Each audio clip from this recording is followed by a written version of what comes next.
Welcome back, guys. Well, today is the day. Today, I'm going to make my pick for Super Bowl 60 between the Seattle Seahawks and the New England Patriots. We've covered every single NFL game from the start of the season, and it's now coming to an end today. I always tend to get sad during Super Bowl season because without the Super Bowl, that means we're going to have 7 months of no football. 7 months of no predictions, but don't worry, I do have some things planned during the off season to keep me busy on this channel. And so, with that being said, let's before I make my pick, I want to talk about how these teams got here. And we're gonna start off with the Seattle Seahawks. And honestly, I did not expect them to be in this position, especially with Sam Darnold. But this team kind of caught me off guard. I remember if 2024 last year, I made them my super pick and they almost made the playoffs, but they didn't.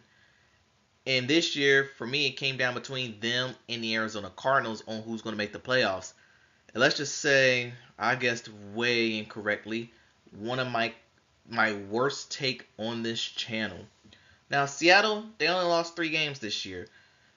They lost to the 49ers week 1, lost to the Bucks week 5, and then they lost to the Rams at some point in November, and that was their last loss. Seattle has been a unit ever since. And some of it could be pinpointed to their offense with receiving champ Jackson Smith-Njigba. Also, and accompanying him was the previous receiving champ from years back in Cooper Kupp. And the Rams wanted him to retire. Also, you have Rashid Shaheed, who was a special teams ace that they acquired from the Saints. And the run game took a setback in the playoffs with Zach Charbonnet tearing his ACL in the playoffs, but still got Kenneth Walker, and he's more than capable to carry for the job. Then there's the defense: Demarcus Lawrence, Leonard Williams, Nick Emmanwori, which I probably said that wrong. He's a rookie, and Devon Witherspoon. Seattle got a very young unit on their defense, and they make life a living hell for their opponents, except for the Rams this year. But that's beside the point. Who is Seattle going to be facing in the Super Bowl? And to think AFC had parity. But you want to know this fun fact? 9 of the last 10 Super Bowls have either been the New England Patriots or Kansas City Chiefs. That's it. So the AFC, I could go somewhere with that parity crap. But anyway, the evil empire has returned. The New England Patriots are back.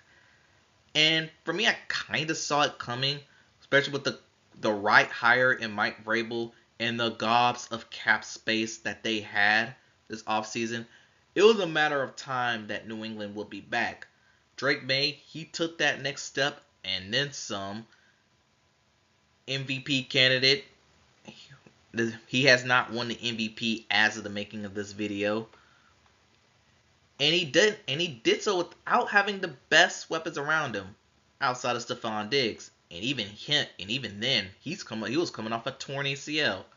But why New England's here? It's the defense. It is led by all-pro corner Christian Gonzalez. And they also don't have the biggest names around them, but they have key role players that make this unit boastful.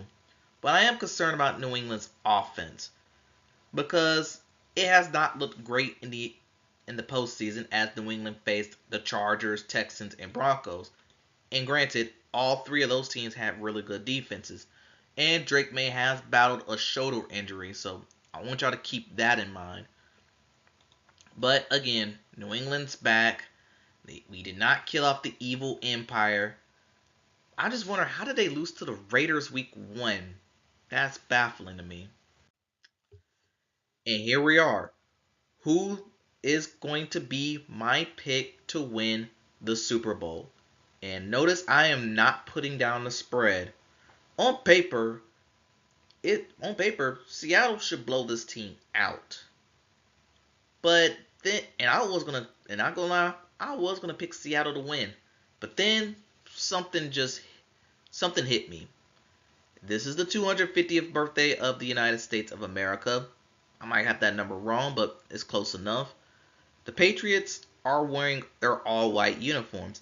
They have not lost wearing those all-white uniforms that I really don't like.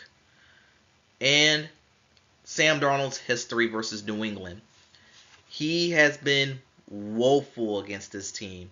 And it's the team that he infamously said he was seeing ghosts against. But that was a Sam Darnold that should never been playing in the beginning and needed development. This is a Sam Darnold now. And again, making this pick is very, very hard. Because I think this game could go. Here's the thing. For one, I don't think this is going to be a high scoring game. I'm expecting this to be a low scoring affair. And I've kind of going to find, and because those three things I mentioned, it's going to be New England's destiny to take this game. And I'm thinking this Super Bowl is going to be similar to Super Bowl 50, the one that happened 10 years ago that I really don't like talking about. So with that in mind, I'm picking New England to win the Super Bowl. And I think the score I'm going to go with 23-10, which is, this is about an average score. I think they're going to clamp down on Sam Darnold. See if they can make him win. They can say, let's make Sam Darnold win the game. I think New England will do that, and that's how they'll get to Super Bowl trophy number 7. And that concludes my Super Bowl predictions. Tell me what y'all think in the comments below. I want to thank every single viewer who's been rocking with me from week 1 of the season to all the way to now. It has not been the best, but y'all been here, so I greatly appreciate it. Who knows if I'm doing this again next year? I'm still thinking about it. But yeah, I'll exercise that demon when we get there. But anyway, thanks for watching. If you plan on placing bets on this game, gamble safely, and I'll see you next time.